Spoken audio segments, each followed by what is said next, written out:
नमस्कार फ्रेंड्स, स्वागत है आपका आपके चैनल पे जहां हम बात करते हैं महिलाओं की स्वास्थ्य समस्याओं के बारे में। मैं हूं डॉक्टर खुशबू, मैं एक गायनेकोलॉजिस्ट और आईवीएफ कंसल्टेंट हूं, प्रैक्टिसिंग इन पटना। आज हम बात करेंगे प्रेगनेंसी में अल्ट्रासाउंड के रोल के बारे में। यह वीडियो पार्ट 2 वीडियो है इस सीरीज का।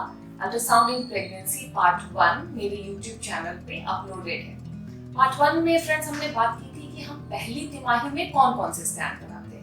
पहली तिमाही में वायबिलिटी स्कैन की हमने चर्चा की थी, जो 8 सप्ताह के आसपास की प्रेगनेंसी में हम कराते हैं, और एनटी स्कैन के बारे में बात की थी, न्यूक्लियर ट्रांसल्यूसेंसी स्कैन, जो हम 12 सप्ताह की प्रेगनेंसी में कराते हैं।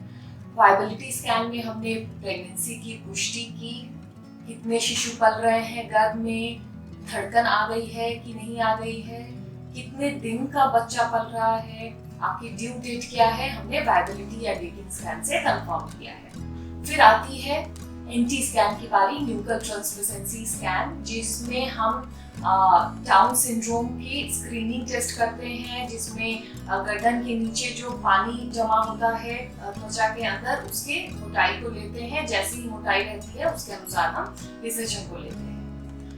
डेटिंग स्कैन और वायबिलिटी स्कैन करने के बाद आती है अनोमली स्कैन की बारी। अनोमली स्कैन को हम लोग लेवल 2 स्कैन या विसंगति स्कैन भी कहते हैं।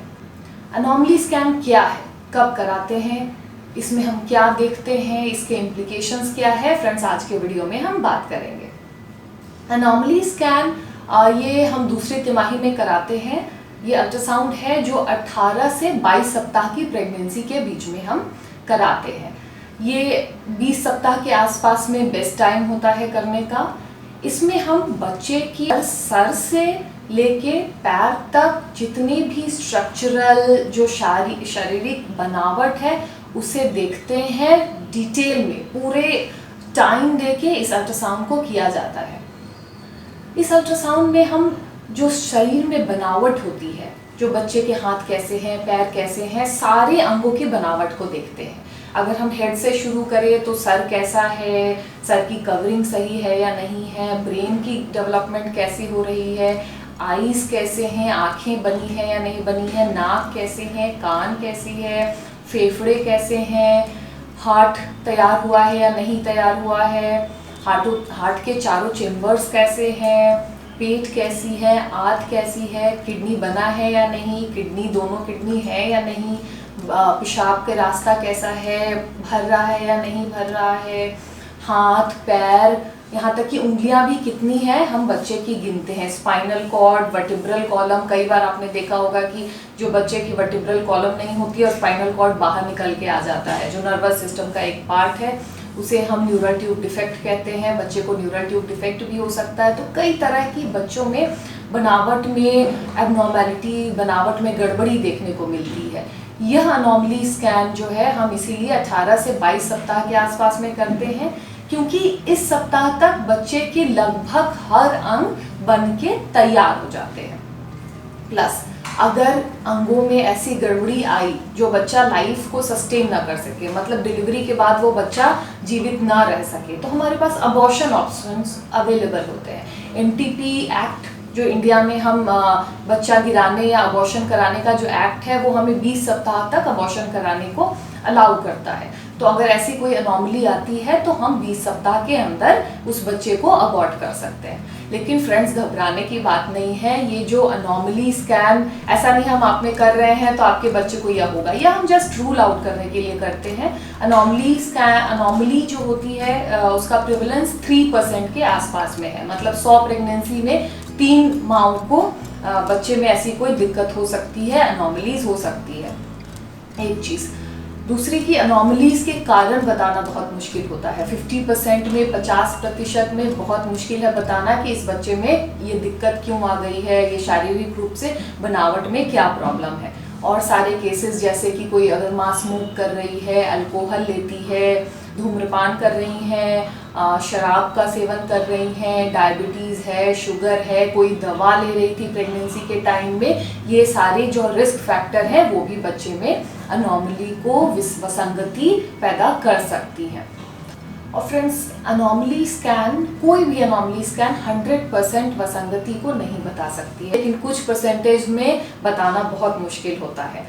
100% डिटेक्शन रेट अनोमली स्कैन का नहीं होता है। अगर हमने अल्ट्रासाउंड के दौरान कोई अनोमली, ऐसी वसंगति देखी बच्चे में है, तो फिर हम अकॉर्डिंगली डिसाइड करते हैं कि ये ऐसी अनोमली है जो डिलीवरी के बाद बच्चे की हम ट्रीट कर सकते हैं, लाइफ के साथ सस्टेनेबल है कि नहीं, बच्चा जन्म लेने के बाद जिंदा रह सकता है या नहीं, या फिर नहीं रह सकता है। तो जो हमारा डिसीजन होता है कि ऐसे बच्चे के साथ क्या करना है, वो क्या अनोमली है, उस पर डिपेंड करती है।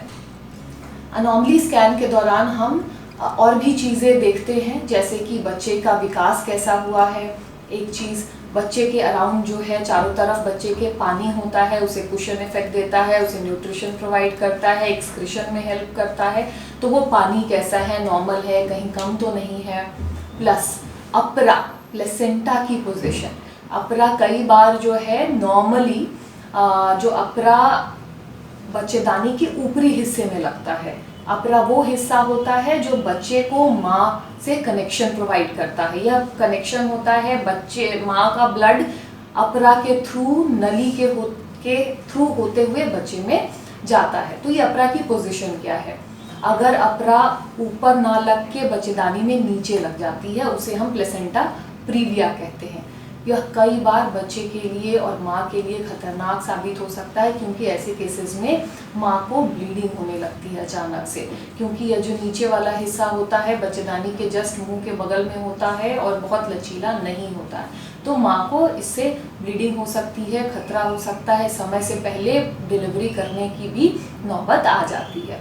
अगर मरीज में प्लेसेंटा प्रीविया डायग्नोज हुआ है, तो वैसे केसेस में हम, अगर अनोमली स्कैन के दौरान हुआ है तो हम उसे फॉलो करते हैं। देखा गया है कि ये जो सेकेंड ट्राइमेस्टर में, दूसरी तिमाही में प्लेसेंटा प्रीविया आती है, धीरे धीरे ये प्लेसेंटा ग्रो करके ऊपर की तरफ चला जाता है। जैसे ही बच्चेदानी ग्रो करती है तो ये प्लेसेंटा ऊपर की तरफ चला जाता है, तो ये प्लेसेंटा प्रीविया का रिस्क खत्म हो जाता है। तो हमें बस इसको फॉलो करने की ज़रूरत है। इसके साथ साथ हम बच्चेदानी के मुंह के लेंथ को, जिसे सर्वाइकल लेंथ बोलते हैं, उसको भी मेजर करते हैं। हमने इसके पहले वाले वीडियो में भी बात की थी कि अगर यह सर्वाइकल लेंथ 2.5 सेंटीमीटर से कम है तो यह प्री टर्म लेबर, यानी समय से पहले डिलीवरी का एक अंदेशा है, रिस्क है। ऐसे बच्चों में बहुत ज़्यादा तकलीफ हो सकती है अगर समय से पहले डिलीवरी हो जाती है। बच्चे को ICU में भर्ती रखने की ज़रूरत आ सकती है, बच्चे के लिए कई बार जानलेवा भी होती है। तो यह रिस्क असेसमेंट भी हम अनोमली स्कैन के दौरान कर सकते हैं। तो फ्रेंड्स, हमने बात की अनोमली स्कैन के बारे में। अनोमली स्कैन आपके लिए और आपके बच्चे के लिए बहुत बहुत बहुत ज़रूरी है। इससे आपको आपके बच्चे के बारे में पूरी जानकारी मिलती है कि आपका बच्चे का विकास कैसा हो रहा है, उसके जितने भी शरीर के अंग हैं कैसे हैं। अगर कुछ भी इस दौरान बच्चे में प्रॉब्लम आती है तो उसे एक हम मल्टी स्पेशलिटी अप्रोच के through paediatric surgeon, paediatrician, geneticist से सबसे मिलकर एडवाइस करते हैं, सबसे मिलकर बात करके एक एडवाइस बनाते हैं। सो यह स्कैन बहुत ज़रूरी है। जब भी आपको आपके डॉक्टर एडवाइस करे तो प्लीज़ इसे ज़रूर कराएं।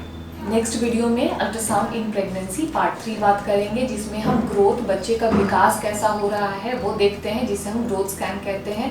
प्लस हम बात करेंगे बायोफिजिकल प्रोफाइल के बारे में। फ्रेंड्स, अगर आपको लगता है कि मेरे वीडियोस आपको अच्छे लग रहे हैं, आपको इससे मदद मिल रही है, तो please like, share and subscribe the channel.